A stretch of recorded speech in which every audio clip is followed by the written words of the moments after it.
Welcome back to this week's episode with me, the Mindful Guy. Today on the Mindful Guy, we're going to discuss how everyone's healing process is different.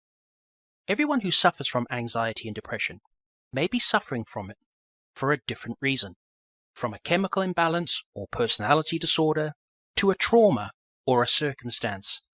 Whatever the reason, each one of those things are out of the control of the sufferer, leaving them feeling scared, confused, and alone.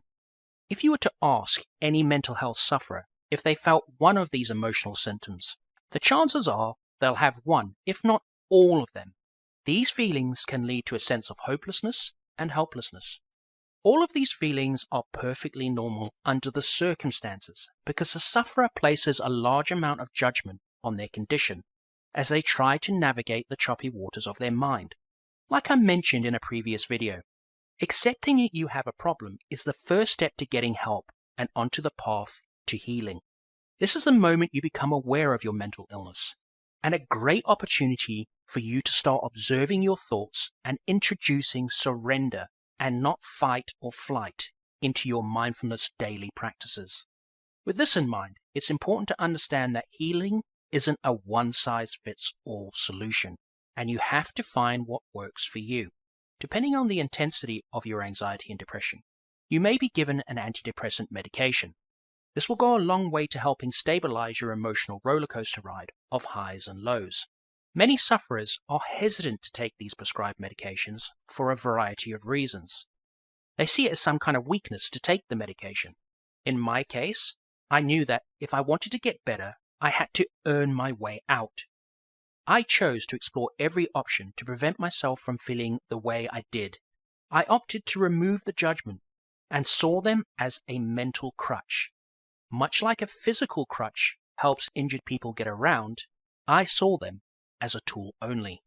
Once I took the medication, it gave me a stronger mental and emotional foundation to work from, as my highs were still good, but my lows became more shallow, making them easier to deal with. An important notice here: should you experience any side effects, please contact your doctor immediately. The purpose of helping stabilize your mood is to help stimulate the neurons in your brain, making them function better and be more open to focusing and understanding new information. Up to this point, it would probably be fair to say that this is where each sufferer goes off on their own healing path. Much like a physical injury, there's a multitude of treatments and practices available. I need to stress that treatment will only work if you're open to receiving it. If you believe that doctors have some sort of magic pill or magic wand and all of a sudden you're better, well, I have some disappointing news for you. Your healing all comes down to you. It's for you to learn and grow from it. But you can't do that unless you face it. The answers are all inside you. This doesn't mean you can heal in just one session. This means taking your time, working on one simple step at a time, without judgment. You may be placed with other sufferers who may respond to certain information or medical health healing practices that you might not resonate with. This may place more judgment on yourself for not progressing. I'm here to tell you that this is normal too. Patience, practice, and educating yourself about your illness will serve you well. Remember, it's not a sprint, but a marathon, and everyone is coming from a different psychological location in their lives. Your trauma may be more deep-rooted than others. Think of it this way: physical injuries take on many different forms. You can have a cut to a broken arm or leg, and then you can have people that are in ICU. Obviously, the treatment and the amount of time to heal is going to be vastly different. So what I did was I took baby steps and celebrated the small wins. I got out of bed on day one and made a coffee to celebrate I was able to get out of bed. As silly as that sounds, I continued to do this until I was able to move about and even go outside. I reminded myself to be patient, not to judge or add meaning to my inability to function.